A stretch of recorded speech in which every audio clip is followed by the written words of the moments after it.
बहुत समय पहले की बात है। एक गांव में एक नवयुवक रहता था। वह बहुत हृष्ट पुष्ट और सुंदर था। उसके माता पिता दोनों मर चुके थे। बस एक बड़ा भाई था। युवक के पास माता पिता की दी हुई थोड़ी सी जमीन थी। उसी पर वह अपने भाई के साथ खेती करता था। युवक और उसका बड़ा भाई दोनों बहुत मेहनत करते थे। वे खेती किसानी के साथ ही मेहनत मजदूरी भी करते थे। लेकिन इतना सब करने के बाद भी दोनों का गुजर बसर बहुत कठिनाई से होता था। एक बार युवक गांव के जमींदार के खेतों में पानी दे रहा था। सुबह का समय था। जमींदार के खेत गांव के बाहर थे और खेतों के पास एक बड़ा सा मैदान था। मेलों और त्योहारों के समय गांव के लोग इसी मैदान में एकत्रित होते थे।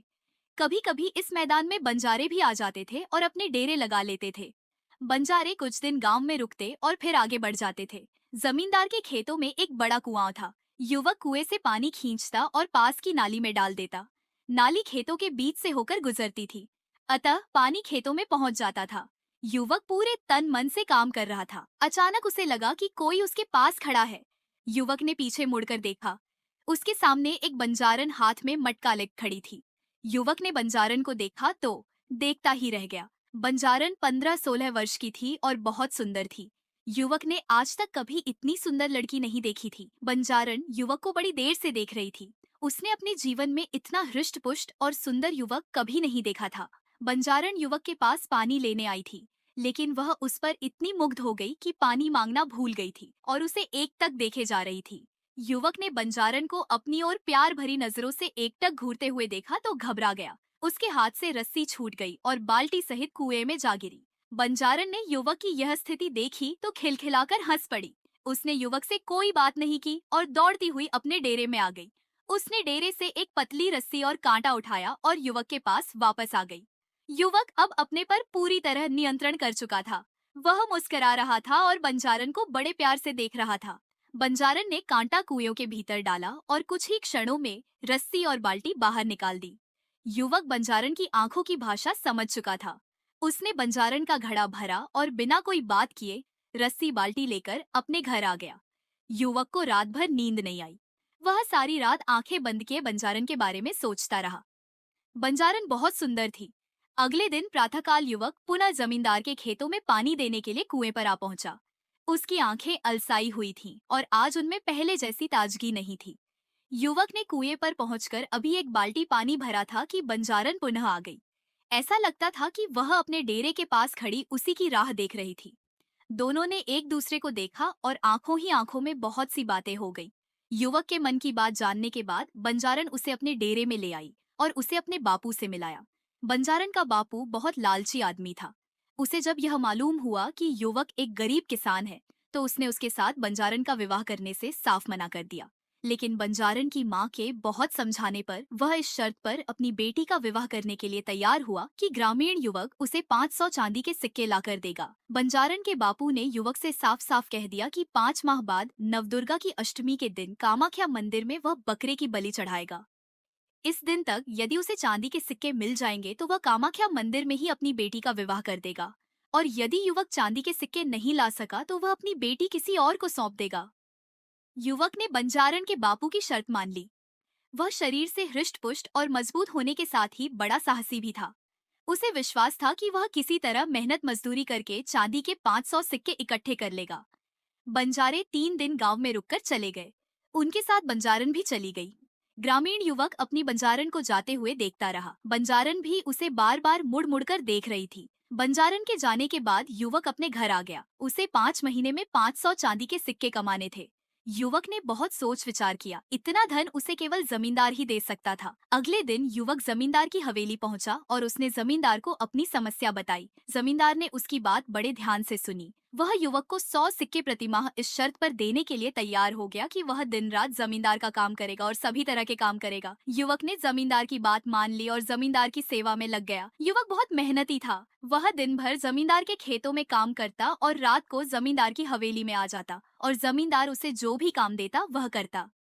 दिन रात मेहनत करने के बाद युवक बीमार भी पड़ा, किंतु उसने बीमारी में भी जमींदार के सभी कार्य किए। धीरे धीरे 1 महीना हो गया। युवक अपने चांदी के 100 सिक्के लेने जमींदार के पास पहुंचा, लेकिन जमींदार ने चांदी के सिक्के देने से इनकार कर दिया। उसने युवक से साफ कह दिया कि उसकी इस तरह की कोई बात उसके साथ नहीं हुई थी। युवक को क्रोध आ गया। उसने जमींदार को बहुत बुरा भला कहा और उसे उठाकर पत्थर की एक चट्टान पर पटक दिया। इससे जमींदार का सिर फट गया और वह मर गया। इसी समय जमींदार के घर वाले और उसके नौकर चाकर आ गए, लेकिन इसके पहले कि वह युवक को पकड़ पाते वह भाग निकला। जमींदार के नौकरों ने उसका पीछा किया, किंतु वे युवक को पकड़ नहीं सके और खाली हाथ वापस आ गए। युवक भागता रहा और भागते भागते बंगाल आ पहुंचा। यह एक नया स्थान था। युवक को लगा कि वह यहाँ सरलता से चांदी के 500 सिक्के कमा लेगा और अपनी बंजारन को ले आएगा और यहीं बस जाएगा। उसके लिए अब गांव वापस लौटना खतरे से खाली नहीं था। युवक को काम की खोज करते करते 3 दिन हो गए, लेकिन उसे कहीं कोई काम नहीं मिला। इस बीच उसने कुछ भी खाया पिया नहीं था, अतः भूख से उसकी हालत खराब हो रही थी। चौथे दिन प्रातः युवक एक बगीचे में बैठा हुआ कुछ सोच रहा था। इसी समय उसके पास एक सुंदर युवती आकर खड़ी हो गई और उसे देखकर मुस्कुराने लगी।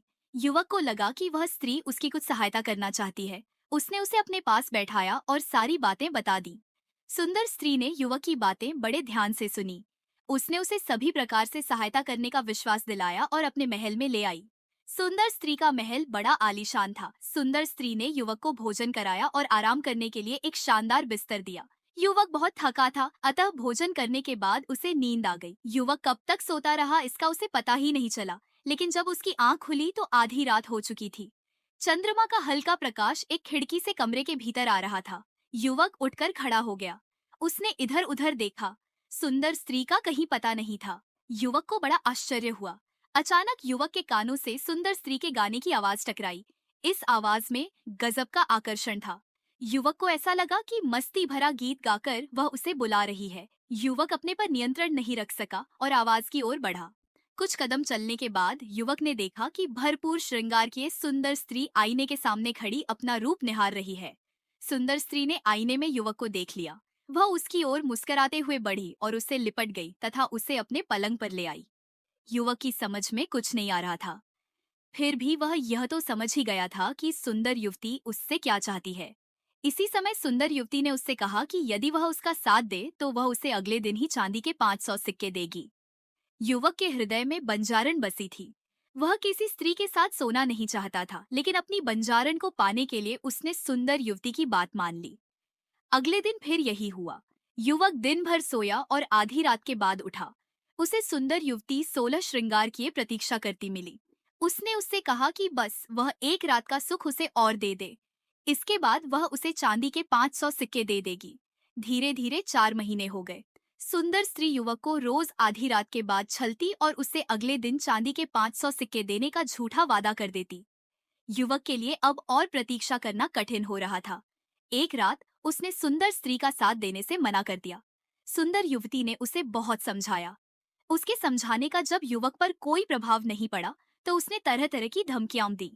जब धमकियों का भी युवक पर असर नहीं हुआ तो वह क्रोध में आ गई और उसने रौद्र रूप धारण कर लिया। वास्तव में सुंदर युवती एक जादूगरनी थी।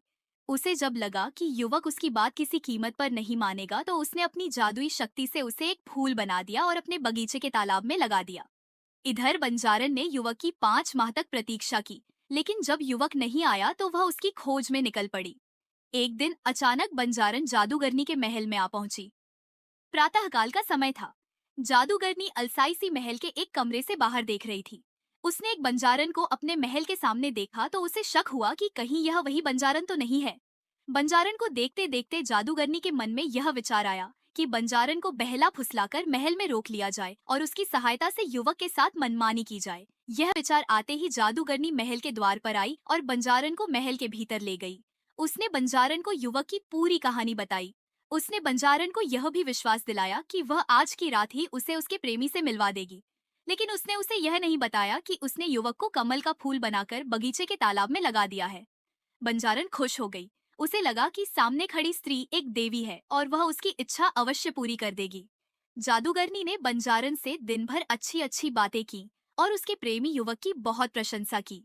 उसे जब लगा कि बंजारन उसके जाल में पूरी तरह फंस चुकी है तो उसने बंजारन से कहा कि वह भी उस युवक को बहुत प्यार करती है, अतः दोनों को उसका प्यार बराबर बराबर मिलना चाहिए। बंजारन को जादूगरनी से ऐसी आशा नहीं थी। वह सब कुछ बांट सकती थी, लेकिन अपना प्यार नहीं बांट सकती थी। वह अपना प्यार पाने के लिए ही अपना घर बार छोड़कर आई थी। जादूगरनी ने बंजारन को समझाने का बहुत प्रयास किया, किंतु बंजारन नहीं मानी और भड़क उठी। जादूगरनी को भी क्रोध आ गया। उसने अपने जादू से बंजारन को एक कीड़ा बना दिया। बंजारन को सब समझते देर नहीं लगी, लेकिन अब बहुत देर हो चुकी थी। फिर भी वह खिड़की के रास्ते महल के बाहर आ गई। इसी समय कीड़ा बनी बंजारन के कानों से उसके प्रेमी युवक की आवाज टकराई। यह आवाज उसे अपने पास बुला रही थी। बंजारन ने इधर उधर देखा। यह आवाज महल के तालाब में खिल रहे एक कमल से आ रही थी। बंजारन की समझ में सब आ गया। जादूगरनी ने उसके प्रेमी को कमल बना दिया था। वह तेजी से कमल के पास पहुंची और उसमें समा गई। इसी समय खिला हुआ कमल बंद हो गया। जादूगरनी बहुत क्रोध में थी। वह कीड़ा बनी बंजारन को ढूंढते ढूंढते बगीचे के तालाब तक आ गई, लेकिन उसे वह नहीं मिली। इसी समय कमल मुरझाया और अपने भीतर कीड़ा बनी बंजारन को लिए हुए पानी में समा गया। आगे और ऐसी कहानी सुनने के लिए हमारे चैनल को सब्सक्राइब करें और कमेंट में जरूर बताएं ये कहानी कैसी लगी।